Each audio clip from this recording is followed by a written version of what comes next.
Hello, everyone, and welcome to Conversations with Friends. I'm Meredith, and I am really excited to introduce you to somebody so wonderful in an amazing place. We are in India right now, and we are at the headquarters of the Brahma Kumaris for worldwide. Where we're actually in Gyan Sarovar, Mount Abu, on top of a mountain. And we were looking for some very interesting people who live here or are involved with the Brahma Kumaris, and we found just the person that you have to meet. His name is David Kilowsky, and he is we can call you what, the artist in residence here? That's good, yeah. You have been here, usually artists in residence, they come just for a few months, a year, and you have been here to stay. How many years have you been here in Mount Abu? I think it's about 26 years. Yeah. Probably the first couple of years I was here, I spent 6 months here, 6 months in Australia or different places around the world. But I came here in 95. And so was the idea, I find it so interesting because when we think of the work that the Brahma Kumaris do, you know, we're talking meditation, we're talking meditation, spiritual knowledge. We don't usually say, and the arts, but yet you are doing everything to do with the arts here, but in a different way. Yeah. So. Yeah, well, I had experience of, I guess you could say with the Brahma Kumaris, the concept of light. I had experience of that in Australia, in the Kimberley. In 1982, I spent 1 year right up in the Kimberley, the northwest of Western Australia. Yeah. And I was living on a sacred site of the indigenous people, and I spent nearly 1 year there. But in that 1 year, I had the experience of myself as light, and I started painting that.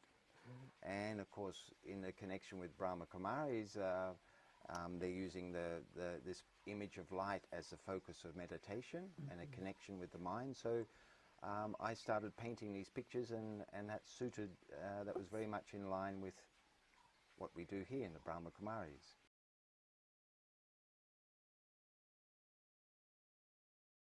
So that's what brought me here. Yeah.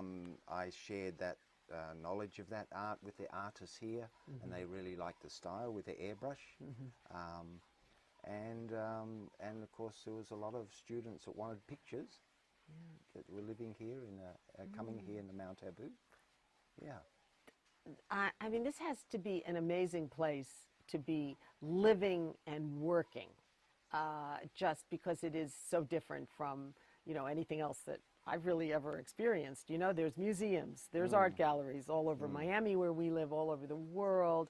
This feels almost like a living spiritual art gallery, just being here. Yeah, it's true actually, because I think when there's a collective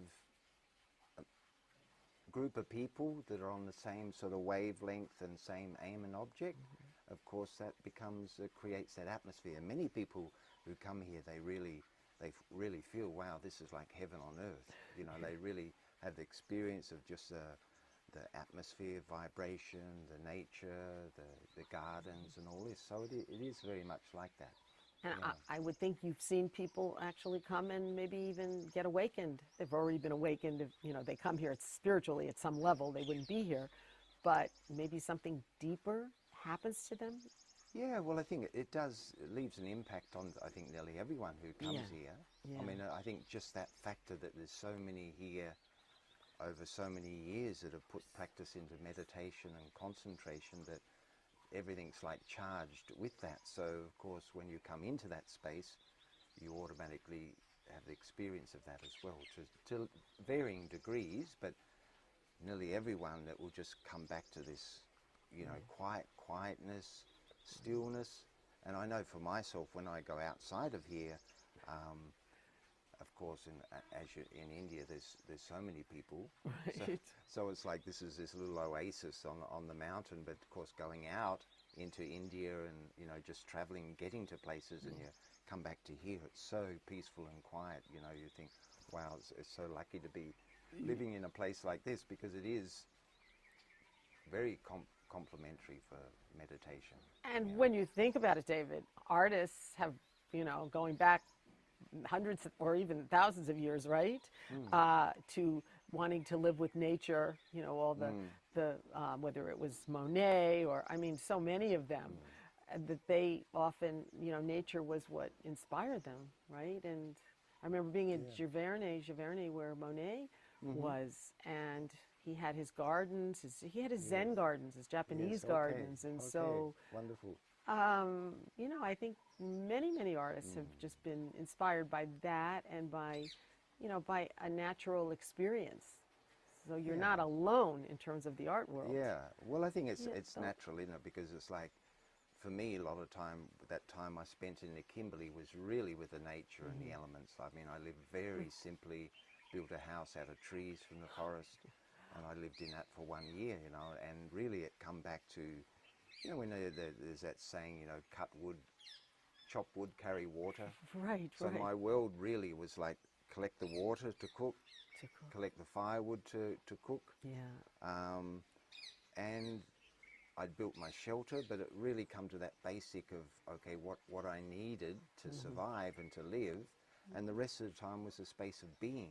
And I think it was in that space of being that, well, it was where the thing of art came to me and music came to me from that place, you know, because there was so much silence, and automatically, I think we're naturally creative, but when we're in a place where you have those elements in place, then that just emerges, you know. If I look at the example where I grew up in Adelaide, South Australia, you know, and all your friends and a whole world which you've grown up for years in, sometimes to break out of that space, to get a space where you have time to reflect and sort of not influenced by anything or anyone, then this sort of creative side emerged. For me it did in that place in the Kimberley. And when I had that experience there, I really felt, wow, wouldn't it be nice to have a place where you had this type of environment, but also to come in amongst people and share that and be amongst people as a, you could say, community, but also be able to retreat into this silent space at a close distance. Because of course, when I was in the Kimberley, that was like 2 days by boat to get to the nearest village. So in 1 year, I just saw 10 people. So I thought, this is great, but wouldn't it be nice to be amongst people and still have this type of spiritual experience or just atmosphere of silence and that sort of thing? It really is, it can be a transformative experience, you know? I mean, and I know that personally too, because I went, when I was quite young, I went out west. I lived on the East Coast, left college and lived on a little farm in the mountains, had water, didn't even have hot water. It had to go through the pipes after you burn wood, and lived, you know, in the woods for quite some time until I came back to Miami and my whole life changed, came back to my home. But I personally do know that experience of just being with nature and the time. I think it's all about what you just said, reflect, to have the time to reflect on your life, on, you know, even if you don't have spiritual knowledge, something shifts and something changes. And I think too, you know, because with what I've discovered with the nature and the animals, I mean, they're just all present. They're 100% in their whatever action they're doing. It's like there's that sort of grounding experience that, you know, when you also become the same, where, like, for example, you know, it's not complicated, but I think our thinking process makes it complicated, you know, in the sense of, you know, if I'm in a place and I'm mentally not there, then I miss the beauty of the whole nature. And it's the same with this place. Like, if people come here, say from outside, and they're, you know, like, there's a lot of thinking, a lot of going on in the mind, then they come here and they may not experience that beauty of what this place is really about. And it's the same with ourselves. If we're in the nature and we're disturbed mentally, say, then, you know, it's like we're not really present. We don't see things. We don't sort of experience the beauty of the nature and the animals.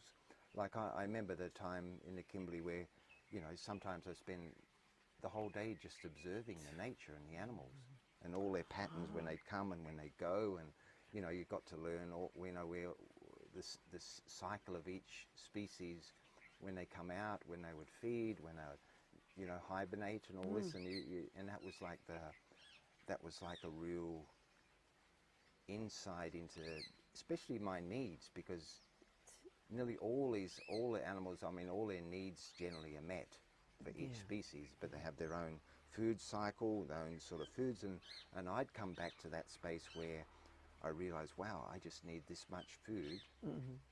I'd built the shelter in a very short space of time out of trees from the forest, and I collect the wood, cart the water, and the rest of the time was just the space of being.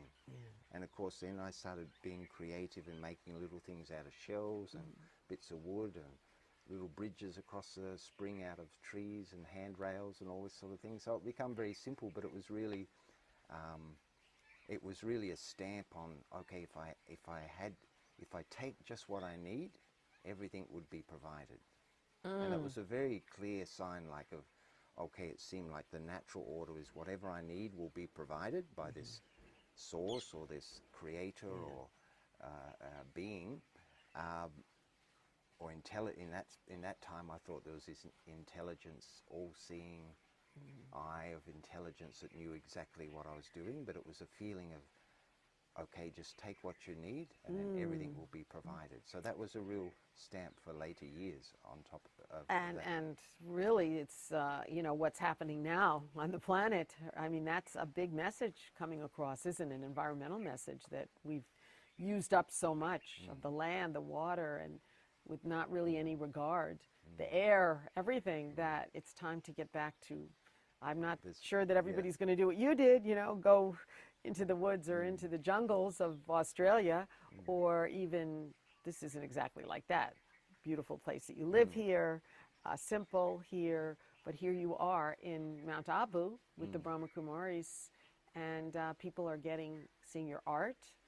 They're being able to experience, your life in a sense. So do you get a lot of interesting comments from people, when they come here? Yeah, a lot of, especially outside the foreign season here, when the Indians, the Bharatwasis come, that's they say, oh, how are you staying here, or why are you staying here, and don't you miss your home country or like this? But and sometimes they even ask it in a way, why would you leave Australia to come here to India? Because usually they have the mindset that they'd want to go to foreign because there's more facilities, more opportunities, less people, and they think, okay, to come here. But from my experience, it was like, it was more, I guess, for service orientated. I thought this was like the headquarters, so what I was doing was more accessible to many souls who come and go. So that's the thing that brought me here, and of course, and kept you here, right? Yes, you haven't left. much. How many years have you been here? 26 now. 26 Amazing, years, amazing. And so many people are coming through here, though. So you're not alone. You're not in the, jungles of Australia. You're here. You're here, but you're not in the midst of all the classes every second going on, and the eating, and the, all the interesting activities that do go on in Gyan Sarovar here, in Mount Abu. So that's different, right? Yeah, well, it's a choice. Well, I could be amongst it, or I can retreat to here. You're lucky. Yeah. So that's the beauty of, and especially this place, because this was a first construction in the campus, and it was, of course, that's why it's the only place which is separate from everywhere else, because the plan was accommodation to be the other side of the property when it started. After this was built. So that's why this was like a standalone prototype using mud, brick, stone, and these things. So so it was very lucky. Right time at the right place. At the yes. That's fortune. Good spiritual fortune. Yeah, and I'm not sure. Did you mention really when your wake-up call, your spiritual wake-up call was going into the jungles? Well, I was called up for initiation into Aboriginal law in '81, and I didn't really know much about their spiritual law, but just happened that the next year in '82, somebody invited me to this place. And after, you know, sometimes these things you connect the dots after the event, but sort of after all that, I realized, wow, well, this was a sacred site, this place. And of course, part of that spiritual law, which they call LORE in Australia, not LAW, but LORE. LORE, law. So law is to go into the nature, into the jungle, and live in the jungle, and how you experience that yourself. And for me, it was wonderful. I just loved it, you know, with all the different animals that would come around. And I mean, there was snakes, there was scorpions, there was crocodiles, there was sharks. I mean, everything was there, but it brought me into a place where you had to have this more intense awareness of your environment, because you needed for survival. It was like there was no radio, no contact, no internet, nothing. If something happened, you know, You're on your own. Brahma Kumaris would say Om Shanti, I'm a peaceful soul. Well, really, it would be Om Shanti, like in a sense, because you had 2 days to get to the nearest village by boat. Wow. So if something happened, you really wouldn't survive that. Was you it. know, if a snake bite or an accident or something. But somehow, I think probably subconsciously, it was like it made you more present, more attentive with each step, because you couldn't afford not to, in that sense. So that was the experience I took from that, because it meant, you know, sometimes when we're really, really present in the moment, it's like you can't have an accident if you're really present. It's not possible. Can't. Most accidents are when you're thinking of something else, doing with the hands, and then something happens, because there's not that concentration and attention on that action. And of course, in that environment, you had to be 100% in the action, because there were snakes and all these bitey things and Critters, thorns and right. thistles, walking rock to rock, you know, all this type of thing. So that was like an automatic extra awareness, which I realized was very important at that time. So, David, did you have any spiritual knowledge before, or was it all based on these experiences? Some people come into these kinds of things and they've read all kinds of books, and you know, there's just a lot of information out there, more than ever. But maybe some years ago there wasn't as much. But it doesn't seem to me that you were one of those people that was searching like mean, that. I read a book up there, this place where it was the autobiography of the yogi, by Paramahansa Yogananda. I had that book. And I love the stories in that. So to me, that was fascinating. It was my first read of something from the East. Right, yeah. And I had experience from that as well. I actually painted a picture of a golden temple, and somebody appeared in this golden temple. When I put it just 3 meters in front of me, I could see this very clear picture of somebody sitting in meditation. And at that time, I was going through this experience of how much I needed. So every time I'd eat something more than what I needed physically, I'd get a very clear indication of that. And this went on for some time, and I thought, wow, is it this person that appeared in the middle of this temple? Because it was very clear, white hair, white moustache, sitting half lotus. And I thought, who is this? And I was referring back to that book, because in that book there's many photos of different saints and yogis sages. and Yogis. But it wasn't any looking like that. But that experience of what I needed come from that book, and then that picture appeared, and then it was like, wow, and every time I'd have even a little bit more just for taste, it was very clear indication that's outside this universal law, which I felt then of taking more than I need was imbalance, you know, that type of feeling. So it was a real stamp, that experience. Amazing. So how have you evolved over the years, being here, again, on a mountaintop in India, as one of the key people here with the Brahma Kumaris, in terms of, you know, you're settled here. You don't just... Well, I'm settled here, but I guess sort of mentally it's like I'm still a guest. You know, I still feel as a guest, in the sense of, I mean, I'm still Australian citizen. I still get visas to come and stay here. So there's always that at the back of the mind that, okay, you're a guest still. So, and I think probably spiritually that's good, because it's like, then it's like you have things, you're like a trustee of things. I have all the facilities. art department, we have printers, we have all these things and facilities, but then mentally not being attached to them either, you know. If they go or if others use them, it's okay, you know. So I think that side is, that's important as well to have. But, you know, one of the things, I guess, spiritually too, is like we're always in the best place for what we need to learn. You know, and an example of that sometimes I give is when, you know, if we're with a group of people or living in a community or with a group of people and there's some conflicts, example, with others, and we might think, oh, I've had enough of this, you know, I'm going.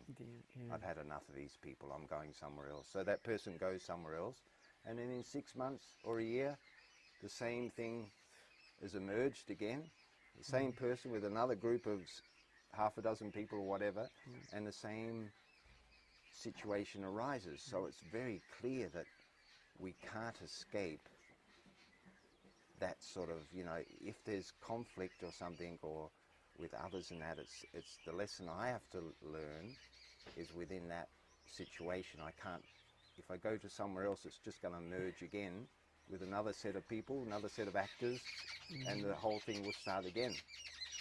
And that's probably the birds telling us that. Are they telling us to go? Wait, well, you tell them Yeah, no. no, We can't it's go yet. going, We have a it's few going. things, important things to talk about with Yeah. you. Right. It's true. You could, if you don't change yourself, you just keep running into the same problems, the same difficulties, and that's a very important spiritual lesson. As is, and it's like what I've found here, because, you know, here in this campus, the university in the Brahma Kumaris, it's everyone's a volunteer. Everyone's a volunteer. So it's not like, you know, you're employed and you can change your employees, or, you know, if somebody's, so the journey where everyone to harmonize, to cooperate, and all this has to happen amongst a whole group of people. And of course, that's where, you know, we get to learn ourselves, how cooperative we are, how accommodating we are, how tolerant we are, and all this. Because, and of course, over the years here, it's like you learn all these things and you become more naturally more wise, more tolerant, more patient, and I think just the aspect of experience too. Because once we have experience of things for many, many times, then of course we realize, okay, you know, I've been down this road before, and I know that if I react, that's not working. And now to be more tolerant, more patient, more understanding and accepting, all these things which make it then easier, you know. But, you know, I agree, but I think there are definite challenges, you know, when you, like, you could be on your spiritual path and maybe live in your own place or with two people, but you come here, this has its own challenges, you know, as wonderful as it is here, with all the, you know, the teachings and the atmosphere and everything. Everybody still has, I'm sure, I'm just asking you because you're the one who is the resident here at Gyan No, Sarovar. it's no different, actually. There are challenges. It's no different. I think, you know, sometimes people say, oh, wow, here, you know, must be, it's like a paradise. Right. But actually, for those living here, they still go through the same things as anyone goes through outside, in-house, because you still have to learn that lesson. Yeah. It doesn't matter if you're in an ashram or a spiritual place, the sanskara inside the soul, which has to change or to purify, or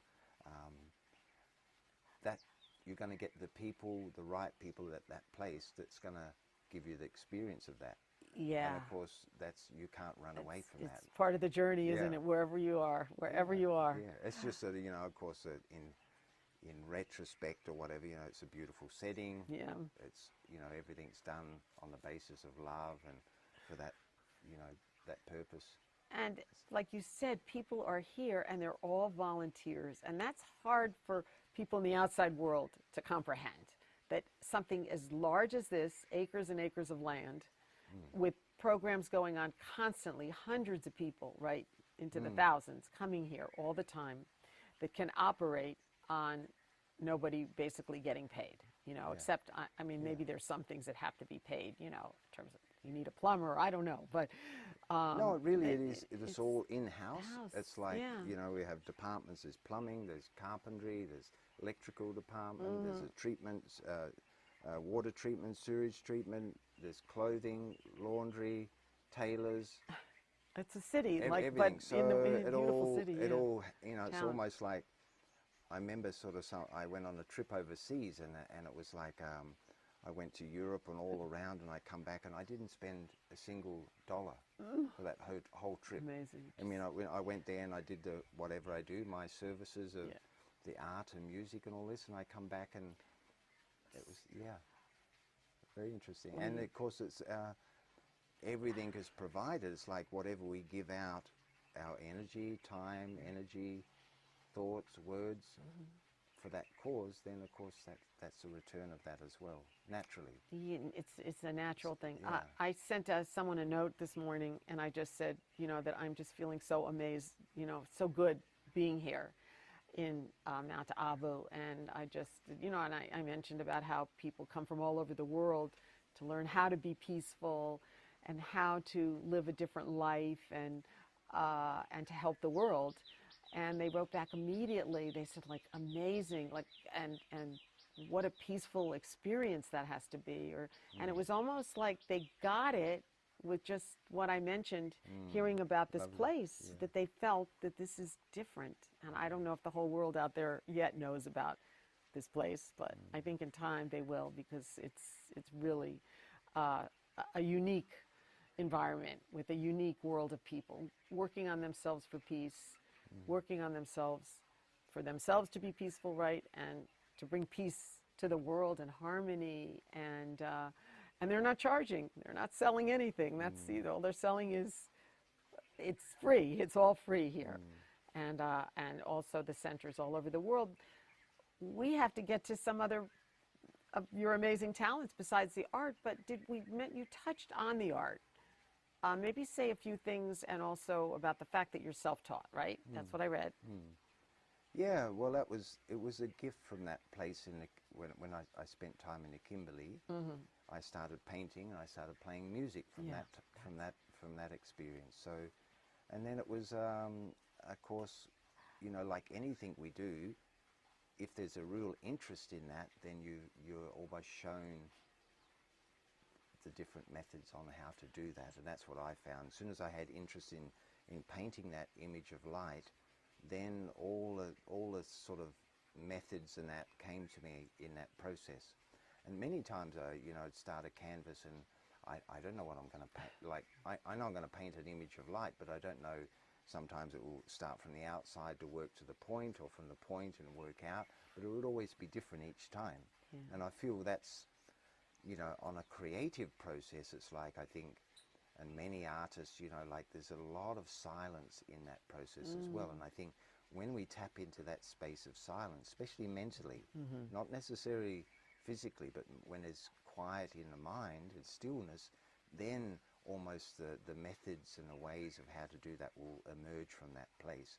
And this happens in music as well, where it's almost like and some, you know, I was speaking to someone the other day, and they were in Australian Indigenous, Aboriginal, and I said to them, well, I mean, there's a lot about dream time. As Australian Aboriginal people speak about the dream time, and I said to her, because she has Indigenous blood, or she's very Aboriginal, and I said, what is dreaming really? What is that mental process of dreaming? And what I found out, it was really just that aspect of tapping into that space of silence. When we're in that space of silence, we visualize, and whatever we sort of project with the mind, that's the dreaming. So, and I said, well, isn't that interesting? Because I said, when I sometimes have the experience, well, now that's what I'm working on, that if I'm playing music, I know that if I'm in that space of silence, it just emerges, you know, I'm not planning anything, but it just emerges which sounds next. But the interesting part is, when we're in that space of silence, others get the experience of that also when we're playing that. So I've had people come up and say, wow, when you're playing that, I went to this place where I'd never been before. I went somewhere. It just transported me to this place. And of course, that's the experience of the divine. They'll have experience of the divine, but it's through that aspect of silence. And of course, that's the part of the dreaming. We tap into that silence. And many artists say this. I mean, many very accomplished artists, they say, it's not actually me doing this. It's a divine doing it. I'm just being the instrument as a metaphor between that to give that experience. And of course, when we have that experience, we really know it's not me, but it's my ability to be in silence and be as a medium for that divine source to work through you in that process. And that's what people experience. And they really do experience that. I know with your art, you know, and with your music, it's heavenly. I don't even know what to say about your music. It's so transformative, you know.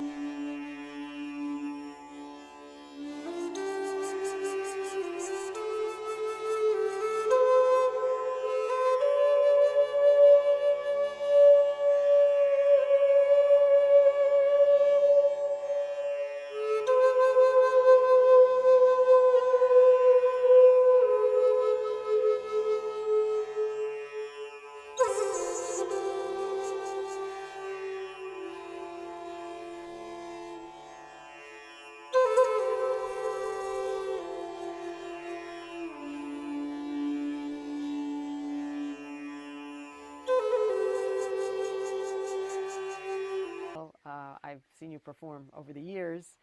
I don't even like to use that word perform. Play, right? Yeah, it is really play, actually. That's the interesting part, the play. And all those instruments, just maybe describe your Well, I mean, instruments. From going back to that Kimberley time, when I come back from that place, then people would just give me instruments.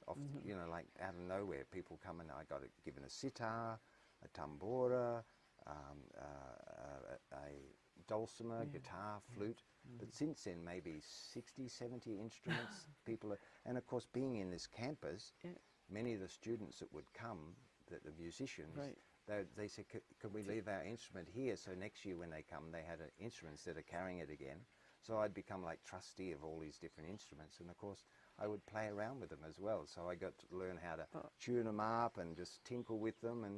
And again, like that first thing of like any instrument, it's a tuning. When the instrument's in tune, that's when it's going to sound good. If it's out of tune, it's not going to sound good. So as long as I know how to tune it, then it's just playing with, and really just playing as well.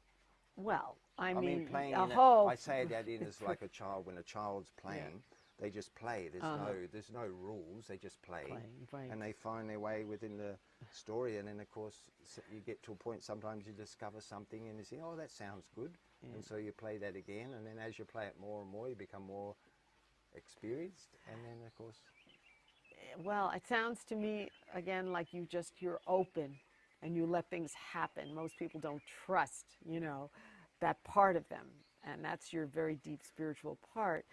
And to see you with all those instruments all on the stage here, sometimes 10 different instruments you're playing, this and the sitar, and each one, the drumming, and it just that alone can awaken the soul, you know. It's a very powerful experience, and I felt it, you know, when I've, you know, seen you. I don't like to use that word perform. You're just there playing, connecting with everybody that's out there, and I think Gans Rover is very lucky to have you. As I can see, you're lucky to have, you know, this wonderful place, this wonderful ashram. I think that we could talk all day, but I think, you know, I don't want to take any more of your time. This is a pleasure, you know, to get to interview you. Thank you. And to learn more about you and your work. And I think if anybody comes here, they should try to find you and get to talk with you and just spend a few minutes, you know, with you. Yeah, but thank you so much. Thank you, Meredith. Yeah. And thank you so much. I've been talking with David Kilowsky at, here we are in Gyan Sarovar on Mount Abu, the Brahma Kumaris, part of the Brahma Kumaris headquarters here in India and Rajasthan. And he has been one of the very special people that are here, living here and working here. But he's not employed. He works because he loves it, for the love of art, for the love of spirituality, and for the spiritual knowledge that he's able to convey with the Brahma Kumaris, through the Brahma Kumaris. So thank you so much for being with us.